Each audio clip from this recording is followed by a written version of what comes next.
The Georgia Sentinel had a chance recently to catch up with one of America's funniest and most edgy comedians. The comedic stylings of Luenell were on display at the Atlanta Comedy Theater, where we had a chance to catch up with her before her show. We are here with comedian Luenell, and it is so exciting to be here because I've watched you in several shows and several movies and whatnot. I'm glad you didn't say I watched you since I was a kid with your old ass.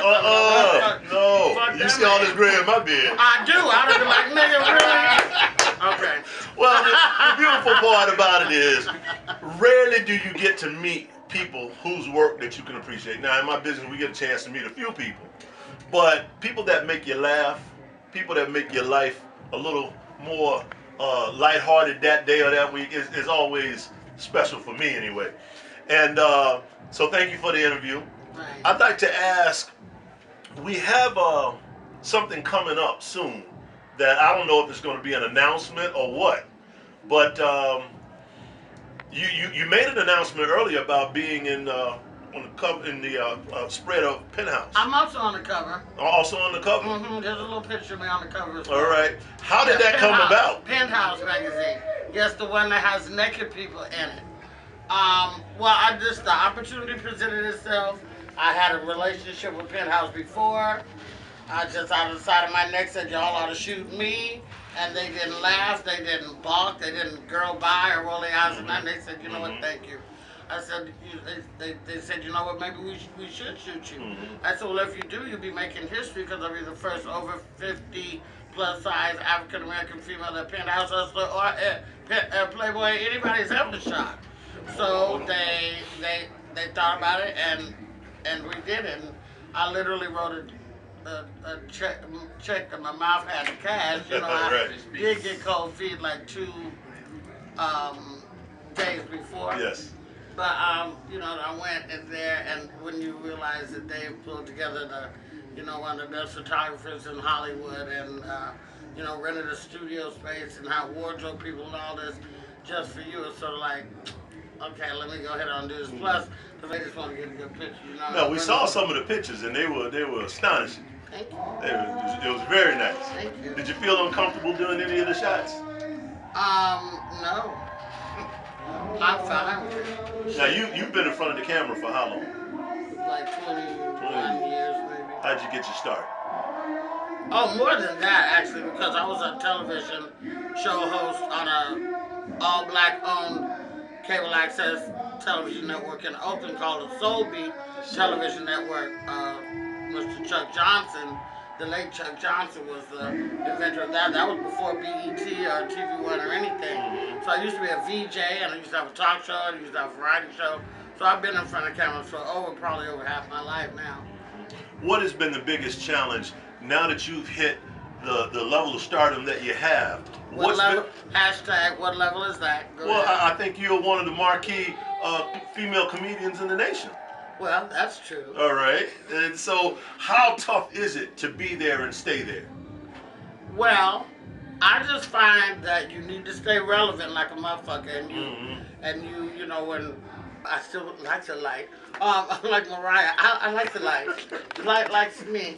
Okay, so even if it's an odd type of thing that you don't think is really your bag, you should still do it because somebody's gonna see it and it just keeps you relevant. Like I do all kind of wild shit, you know what I'm saying? Such as Penthouse. Right. And it keeps me, on the list. So I think you just really need to stay relevant in whatever way that you can. Future that you're excited about? Well, there is a movie that I've done that is written and directed by Jamie Foxx. It's his directorial debut. It's called All-Star Weekend. It's about 2 guys obsessed with LeBron James and Steph Curry, and it's got Snoop and myself and Tyron Turner, who's a Menace to Society, and Jeremy Piven from Entourage, Eva Longoria. So that's going to be coming out this year, and that should be funny. We pray it comes on out. Then also I'm on the season 2 of George Lopez's show on TV Land, and that starts very soon, Wednesdays at 10:30. And be on the lookout for that. And of course, the Penthouse, is out on stands right now, the April Fool's edition, and I am on the cover. You just gotta look. I'm up in the corner. There's a big white girl and then me. Now, I've heard you described as a comedian's comedian. Who are some of the comedians that just tear you up that you have to watch when you have a chance? Well, of course, I'm gonna start with my man Cat Williams. I have to watch Cat. I have to watch Lavelle Crawford. Have to. I really enjoy some more. Wanda Sykes, Kathy Griffin, Tiffany Haddish, and my girl Hope Flood. Rod Mann cracks me up, and my boy that's featuring for me tonight, Ambrose Jones, is funny as hell. I hope you're gonna stick around for the show. I will. And just, there's a vast array of people out there that I enjoy from time to time. Then I change up, and sometimes I don't like them no more, and I like this one. Now, I've seen you in various roles, and you always have a sex appeal, a sexiness about the roles you play, and from your dress to whatever the role commands. How have you grown into this position wherein, because most women aren't comfortable with that, and I see more comedians, at least female comedians, doing more sexy, funny stuff. Is that your brand, or is that just something that comes natural for you? Well, I think as far as the bringing some sexiness to everything I do, that is by design. I fired an agent once for only trying to send me out on auntie mammy roles. Oh, wow. I said, oh no, that's not me. That's not what I'm trying to be. I'm trying to, let women know. Also with the Penthouse that you rock your shit, whatever your size, whatever your whatever, just rock it, and always try to be sexy. What's wrong with trying to be sexy? Have you always had that confidence, or is that something you developed? I think I always had it. Well, the reason I ask is we have so many women, young girls today, growing up not comfortable with their bodies or their looks or whatever their deal ends up being. But to see women like yourself and several others that they, love me how I am or don't. Listen, there's a nation full of women like me. They're just because they're not on TV. There's big, successful, flabby relationships all through the South. Big, beloved women in the East Coast and everywhere, and they're just not on TV. And TV is what's got people's minds skewed to what they think they're supposed to look like, and this person and that person in plastic surgery.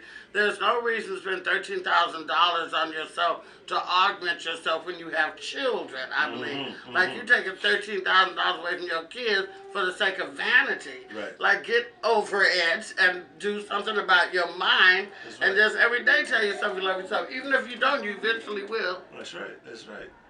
Tell me. Show to do, people, right now, and we're here in Atlanta at the Atlanta Comedy Theater, and my name is Luenell. Once again, you can follow me on Instagram and Twitter at Luenell, at Luenell. My website is heyluenell.com, HeyLuenell.com. Maybe they'll put a little crown on the bottom. And then also my website is heyluenell.com. You can go on there and look at merchandise such as these lovely bags and things like this, CDs, DVDs. I'm like my own QVC. So anyway, that's how you can get in touch with me. And I do write back, especially if you're cute. Beautiful. Now,